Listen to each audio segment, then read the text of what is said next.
Ao final da história humana, quando os impérios tiverem caído e os reinos forem reduzidos a pó, a palavra de Deus ainda permanecerá. Em meio às profecias que apontam para os momentos finais da Terra, o capítulo 17 do livro do Apocalipse se destaca com imagens simbólicas poderosas. Uma mulher vestida de púrpura, embriagada com o sangue dos santos, assentada sobre uma besta escarlate com 7 cabeças e 10 chifres. Mas o que significam essas 7 cabeças? Que mistério está oculto nesse símbolo tão solene? Ao longo da história adventista, os pioneiros guiados pelo Espírito de Deus apresentaram uma interpretação sólida, coerente e profundamente conectada com a história. No entanto, com o passar do tempo, novas vozes começaram a propor visões alternativas, reinterpretando símbolos antes compreendidos com clareza. Hoje, vamos juntos revisitar a interpretação original das 7 cabeças de Apocalipse 17, conforme ensinada por Uriah Smith e outros pioneiros, examinando o apoio que ela recebeu de Ellen G. White e refletindo sobre os perigos espirituais de abandonar a luz que Deus nos deu por meio desses homens de fé. Apocalipse 17 descreve uma das visões mais impressionantes do apóstolo João. Ele contempla uma mulher sentada sobre uma besta de cor escarlate, cheia de nomes de blasfêmia, com 7 cabeças e 10 chifres. A mulher está vestida de púrpura e escarlate, adornada com ouro, pedras preciosas e pérolas. Em sua mão há um cálice de ouro, cheio das abominações e da imundícia da sua prostituição. A besta sobre a qual ela está montada é um símbolo poderoso. As 7 cabeças são explicadas no verso 9 como sendo 7 montes, o que imediatamente remete à cidade de Roma, conhecida historicamente como a cidade das 7 colinas. Mas o texto vai além e revela que essas 7 cabeças são também 7 reis. 5 já caíram, um existe, o outro ainda não é vindo. E quando vier, convém que dure pouco tempo. Apocalipse 17, 10. Essa linguagem nos leva a uma linha do tempo, um panorama profético, uma sucessão de poderes que marca a transição de formas de governo. É aqui que a interpretação histórica se torna essencial. E é aqui que os pioneiros adventistas trouxeram à luz uma explicação harmoniosa com a história e com o método profético historicista. Uriah Smith, um dos maiores estudiosos proféticos da Igreja Adventista do Sétimo Dia, apresentou em sua obra clássica Thoughts on Daniel and the Revelation uma interpretação clara e lógica das 7 cabeças. Para Smith e outros pioneiros, essas cabeças não eram reinos mundiais dispersos no tempo, mas sim formas sucessivas de governo que existiram em Roma, a cidade sobre 7 montes. Era uma aplicação local, não global. A besta não representa apenas um poder genérico, mas sim a Roma papal sustentada por um sistema de poder que se desenvolveu ao longo dos séculos. Essa interpretação mostra uma sequência coerente, baseada na história da cidade de Roma e em seu papel central na profecia bíblica. Não é uma especulação, mas uma análise cuidadosa do texto à luz da história e da lógica profética. Foi essa luz que os pioneiros receberam e preservaram. Nessa série aqui no canal do Recanto Vida na Serra, iremos estudar detalhadamente essa visão profética consistente. Muitos perguntam, mas Ellen White apoiava essa interpretação? A resposta é clara. Ela declarou que Deus dirigiu o trabalho de Uriah Smith ao escrever Thoughts on Daniel and the Revelation. Em Manuscript Releases, volume 1, a partir da página 60, vamos ler o que diz o Espírito de Profecia sobre este livro. Especialmente o livro Daniel e Apocalipse deve ser apresentado ao povo como o livro apropriado para este tempo. Este livro contém a mensagem que todos precisam ler e compreender. Traduzido para muitos idiomas diferentes, será um poder para iluminar o mundo. Este livro teve grande circulação na Austrália e na Nova Zelândia. Por meio da leitura dele, muitas almas chegaram ao conhecimento da verdade. Recebi muitas cartas expressando apreço por este livro. Que nossos colportores recomendem insistentemente este livro a todos. O Senhor me mostrou que este livro realizará uma boa obra ao iluminar aqueles que se interessarem pela verdade para este tempo. Aqueles que agora abraçam a verdade, mas que não participaram das experiências dos que ingressaram na obra nos primórdios da mensagem, devem estudar as instruções contidas em Daniel e Apocalipse, familiarizando-se com as verdades que ele apresenta. Aqueles que estão se preparando para entrar no ministério, que desejam tornar-se estudantes bem-sucedidos das profecias, encontrarão em Daniel e Apocalipse uma ajuda inestimável. Eles precisam compreender este livro. Ele fala do passado, do presente e do futuro, traçando o caminho de maneira tão clara que ninguém precisa errar ao segui-lo. Aqueles que estudarem diligentemente este livro não terão apreço pelos sentimentos superficiais apresentados por aqueles que têm um desejo ardente de apresentar algo novo e estranho ao rebanho de Deus. A reprovação de Deus está sobre todos esses mestres.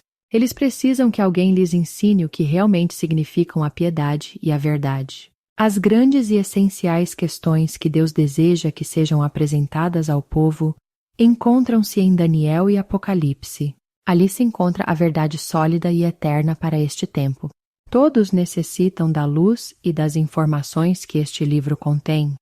Aqueles que têm se ocupado com sentimentos superficiais e testes tolos devem abandonar esse trabalho e estudar Daniel e Apocalipse. Assim, terão algo edificante para falar, que realmente enriqueça a mente.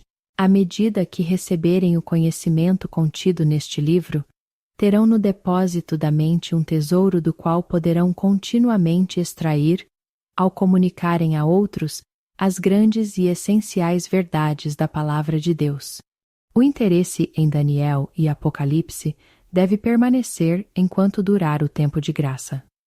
Deus usou o autor deste livro como um canal por meio do qual transmitiu luz, a fim de dirigir as mentes à verdade.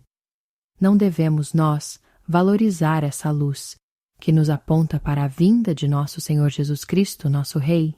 Os estudantes de nossas escolas devem estudar cuidadosamente Daniel e o Apocalipse, para que não sejam deixados nas trevas, e o dia de Cristo os surpreenda como um ladrão de noite. Falo deste livro porque é um meio de educar aqueles que precisam compreender a verdade da palavra. Este livro deve ser muito apreciado. Abrange grande parte do campo que percorremos em nossa experiência. Se os jovens estudarem este livro e aprenderem por si mesmos o que é a verdade, serão salvos de muitos perigos. Vemos a partir desses textos que Ellen G. White, reconhecida como mensageira do Senhor no movimento adventista, exaltou com ênfase o valor singular do livro Daniel e o Apocalipse, escrito por Uriah Smith.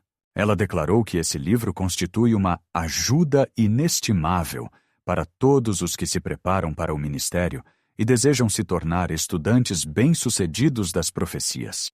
Em suas páginas, encontramos uma exposição clara e abrangente do passado, do presente e do futuro, traçando o caminho com tamanha nitidez que ninguém precisa errar ao segui-lo. Infelizmente, muitos hoje desprezam essa luz. Alguns até chegam a considerar o livro ultrapassado ou irrelevante para os desafios contemporâneos. No entanto, o testemunho do Espírito de profecia é direto. Deus usou o autor deste livro como um canal por meio do qual transmitiu luz. Rejeitar ou negligenciar esse instrumento de instrução é, portanto, desvalorizar uma providência divina em favor da igreja remanescente. O resultado de tal rejeição pode ser observado com clareza. Em nossos dias, temas proféticos como Daniel 11, Apocalipse 17 e outras passagens escatológicas têm se tornado motivo de confusão e controvérsia dentro da própria igreja adventista. Isso ocorre justamente porque muitos ignoram os ensinos dos pioneiros, preferindo seguir interpretações novas, por vezes desconectadas do método historicista e das evidências bíblico-históricas. Ellen White advertiu contra esse espírito de novidade, dizendo: aqueles que têm se ocupado com sentimentos superficiais e testes tolos devem abandonar esse trabalho e estudar Daniel e Apocalipse. Hoje, muitos adventistas nem sequer ouviram falar da interpretação que os pioneiros da Igreja Adventista mantinham de forma harmoniosa com relação a Apocalipse 17. Hoje, muitos homens trazem o que chamam de nova luz e dizem que o que os pioneiros da Igreja apresentavam não é suficiente. Porém, Ellen White deixa claro que os mestres que estavam trazendo novas teorias e desfazendo as mensagens que o Senhor trouxe no passado estão debaixo da reprovação do Senhor. Justamente por saber que o povo de Deus corria o risco de criar diversas interpretações e visões diferentes e divergentes, o espírito de profecia traça um caminho para cada fiel remanescente que deseja trilhar o caminho correto na profecia. Por isso, ela não apenas recomenda, mas insiste que os estudantes de nossas escolas, e por extensão todo o povo de Deus, estudem cuidadosamente esse livro. O objetivo é evitar que sejam surpreendidos pela volta de Cristo, como quem dorme no escuro. Estudar Daniel e o Apocalipse é, portanto, parte do preparo espiritual essencial para os tempos solenes que vivemos. O estudo desse livro forma um verdadeiro depósito de tesouros espirituais na mente. Ele enriquece a pregação, fortalece a fé e conduz à firmeza doutrinária. Quando ignorado, abrem-se portas para o subjetivismo, o relativismo teológico e a perda do discernimento profético. O apelo de Ellen White é claro. Este livro deve ser muito apreciado. Ela afirma que o interesse nele deve permanecer até o fim do tempo da graça. Isso porque as verdades que ele apresenta apontam para a vinda de nosso Senhor Jesus Cristo, revelam os enganos do anticristo e estabelecem uma base sólida para a proclamação das 3 mensagens angélicas. Portanto, o estudo de Daniel e o Apocalipse de Uriah Smith não é apenas um legado histórico. É uma necessidade urgente. Em tempos de confusão doutrinária, essa obra se revela um farol seguro. Desconsiderar seus ensinos não apenas desonra a luz que Deus nos concedeu, mas contribui diretamente para as divisões e incertezas que hoje permeiam muitos setores da Igreja. O caminho mais seguro é aquele que os pioneiros, iluminados pelo Espírito Santo, já traçaram. E a nossa responsabilidade é valorizá-lo. O Senhor Jesus, por meio do Espírito de profecia, diz o motivo de o povo de Deus estar interpretando mal as profecias de Daniel e Apocalipse. Veja o que está escrito. Há pessoas prontas a apanhar toda ideia nova. As profecias de Daniel e Apocalipse são mal interpretadas. Essas pessoas não consideram que a verdade foi salientada no tempo designado pelos próprios homens a quem Deus estava dirigindo para efetuarem essa obra especial. Esses homens seguiram avante passo a passo no próprio cumprimento da profecia, e aqueles que não haviam tido uma experiência pessoal nessa obra devem tomar a palavra de Deus e crer na palavra deles. Os que foram dirigidos pelo Senhor na proclamação da primeira, segunda e terceira mensagens angélicas. Estas mensagens, recebidas e vividas, estão fazendo sua obra para preparar um povo para subsistir no grande dia de Deus. Se examinarmos as Escrituras para confirmarmos a verdade que Deus deu a seus servos para o mundo, seremos achados proclamando a primeira, segunda e terceira mensagens angélicas. Vivemos em uma época marcada por crescente confusão interpretativa nas Escrituras, especialmente nos livros proféticos de Daniel e Apocalipse. Em meio a teorias inovadoras, ideias fascinantes e modelos hermenêuticos alternativos, muitas pessoas sinceras acabam se afastando da interpretação segura que Deus já forneceu ao seu povo. Ellen G. White em suas advertências inspiradas, identificou com clareza a raiz desse problema. As profecias de Daniel e Apocalipse são mal interpretadas. Por quê? Essas pessoas não consideram que a verdade foi salientada no tempo designado pelos próprios homens a quem Deus estava dirigindo para efetuarem essa obra especial. Em outras palavras, a confusão atual não se deve tanto à complexidade das profecias, mas à negligência da orientação que o céu já forneceu no passado. Durante o movimento adventista do século XIX, Deus levantou homens e mulheres, os pioneiros, com a missão específica de desvendar os significados das profecias e proclamar as mensagens que selariam um povo para os eventos finais. Esses servos, entre eles Uriah Smith, Tiago White, J. N. Andrews, José Bates e outros, foram guiados passo a passo no próprio cumprimento profético.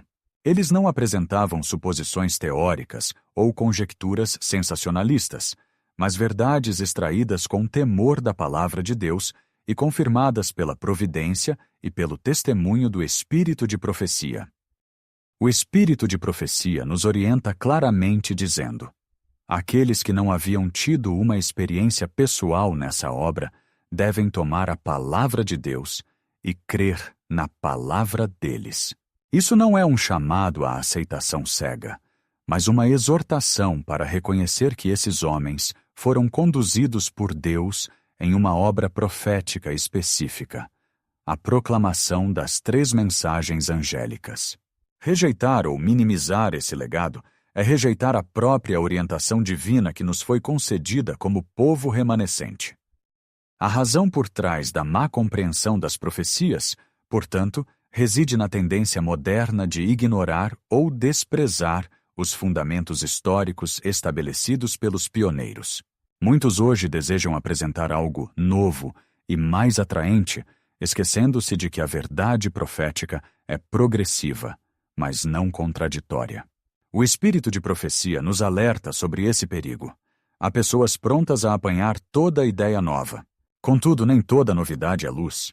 Quando desconectada da revelação anterior, a novidade se torna engano. Deus não muda o caminho da verdade. Ele o amplia, edifica e confirma, sempre sobre os alicerces já lançados. Ao rejeitarem os escritos de Uriah Smith sobre Daniel e Apocalipse, muitos não percebem que estão se afastando da trilha profética pela qual Deus guiou seu povo. Por isso, há tamanha controvérsia hoje em temas como Daniel 11, Apocalipse 17 e outros pontos escatológicos.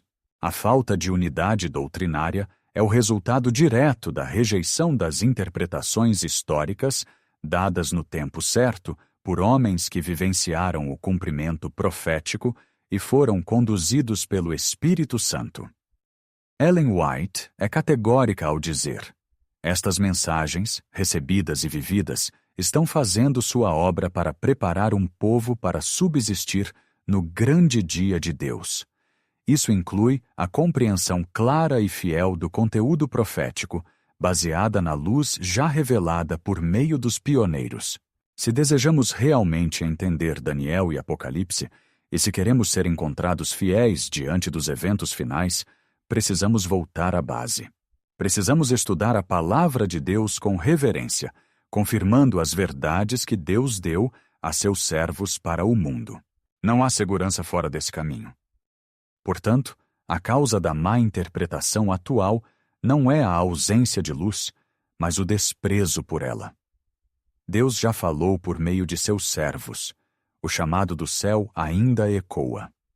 Voltem à palavra, valorizem os escritos inspirados dos pioneiros e caminhem à luz que Deus já deu ao seu povo. Nos primeiros anos do movimento adventista, a Igreja foi fundada sobre o sólido alicerce das Escrituras, interpretadas à luz do método historicista. Esse método considera que as profecias bíblicas percorrem uma linha contínua desde o tempo dos profetas até os eventos finais, mostrando o desenrolar progressivo do plano de Deus na história. Foi por esse caminho que os pioneiros, guiados pelo Espírito de Deus, entenderam temas como o juízo investigativo, os poderes representados pelas bestas de Daniel e Apocalipse, a identidade de Babilônia, o papel do papado e a aplicação das 3 mensagens angélicas. Contudo, ao longo das últimas décadas, tem surgido dentro da própria Igreja Adventista uma série de interpretações alternativas, muitas vezes inspiradas em linhas futuristas ou formas alternativas de interpretação, influenciadas por teologias externas ao Adventismo. Essas novas leituras acabam por desconstruir as convicções que moldaram a identidade profética do povo remanescente. Provavelmente você nunca ouviu falar na visão dos pioneiros sobre as 7 cabeças de Apocalipse. E não é por acaso. Hoje em dia, muito pouco se fala na interpretação que os primeiros adventistas, os chamados pioneiros, ensinaram com tanto cuidado e base bíblica.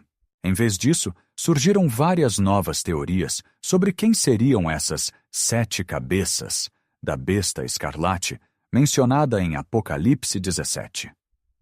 Algumas dizem que são 7 papas, outras dizem que são 7 impérios mundiais. Mas a verdade é que quando voltamos aos fundamentos deixados pelos primeiros estudiosos adventistas, encontramos uma explicação muito mais clara, coerente e conectada com a Bíblia e com a história real. Os pioneiros adventistas, como Uriah Smith e Stephen N. Haskell, ensinavam que as 7 cabeças representam 7 formas diferentes de governo que existiram em Roma, desde seus primórdios até a ascensão do papado. Sim, Roma, essa mesma cidade que aparece tanto na história do mundo como na profecia bíblica. Vamos imaginar que Roma fosse uma escola que já teve vários diretores, cada um com um jeito diferente de governar. Esses diretores são as formas de governo que Roma teve ao longo do tempo. Cada cabeça da besta é como um desses jeitos de governar. Vamos ver de forma simples esse ensinamento. A primeira cabeça de Roma, que é a primeira forma de governo, é a monarquia, os reis. No começo, Roma era governada por reis. A segunda cabeça é o consulado. Depois dos reis, 2 homens, os cônsules, governavam juntos. Era como se fossem 2 presidentes. Terceira cabeça. Decemvirato. Depois do consulado, colocaram 10 homens para governar juntos e fazer leis. Sim, 10. Não durou muito bem. Quarta cabeça. Ditadura. Em tempos de crise, um homem recebia todo o poder por um período limitado em casos de emergência. Quinta cabeça. Triunvirato. 3 governantes se uniam para controlar Roma. Eles dividiam o poder, mas isso causava muitos conflitos. Sexta cabeça. Império. Então veio o sistema que a maioria conhece. Os imperadores. Homens como César, Nero e Domiciano, que tinham poder total e eram adorados como deuses. Esse sistema estava funcionando quando João, o apóstolo, teve a visão do Apocalipse. Agora vem a parte que poucos conhecem, a 7ª cabeça, o Exarcado de Ravenna. Essa foi a forma de governo que surgiu depois que o Império Romano Ocidental caiu. E aqui muita gente se perde, porque quase ninguém já ouviu falar nessa palavra exarcado. O exarca era um tipo de governador enviado pelo imperador do Império Romano do Oriente, chamado de Império Bizantino, para governar a Itália em nome do imperador. A sede desse governo era a cidade de Ravenna. Por isso chamamos de Exarcado de Ravenna. Foi um tipo de administração fraca, de transição, e durou por um período relativamente curto entre o fim do império e o começo do domínio do papado. Esse governo do meio é a 7ª cabeça da profecia. E o que vem depois? A Bíblia diz que o 8º rei procede dos 7, ou seja, vem da mesma linha dos outros. Esse 8º é o papado, que assumiu o controle religioso e político em Roma com muito mais força e influência. Ele se tornou, segundo os pioneiros, a forma final da besta. A mais poderosa e mais perigosa, pois mistura religião com política e perseguiu os verdadeiros servos de Deus por séculos. Por que quase ninguém mais fala disso? Porque hoje muitos adventistas nem conhecem mais essa explicação histórica. Com o tempo, surgiram tantas novas teorias e interpretações que a explicação clara e lógica dos pioneiros foi sendo esquecida. Mas Ellen White deixou um conselho muito firme. Devemos crer no que foi revelado aos homens que Deus levantou para dar as 3 mensagens angélicas. E esses homens, como Uriah Smith, ensinaram justamente essa visão sobre as 7 cabeças. Estudar essa profecia com a lente original do movimento adventista é como abrir uma janela que dá para ver a história real do mundo e da Igreja com nitidez. Nada está solto. Tudo tem seu lugar. Das antigas formas de governo romano até o surgimento do papado como a última manifestação do poder perseguidor. Portanto, se você nunca tinha ouvido falar nisso, agora sabe que as 7 cabeças da besta não são papas nem impérios mundiais aleatórios. São os jeitos diferentes que Roma, o grande poder da profecia, usou para governar o mundo e finalmente perseguir o povo de Deus. E essa visão, simples e fiel às Escrituras, ainda é a mais sólida e coerente, mesmo depois de tantos anos. Em breve teremos mais conteúdos aqui no canal, aprofundando este capítulo à luz do entendimento dos pioneiros, que é plenamente respaldado pelo espírito de profecia. Iremos destacar a clareza e consistência dessa interpretação histórica e também analisar com cuidado as fragilidades das chamadas novas luzes surgidas na era moderna.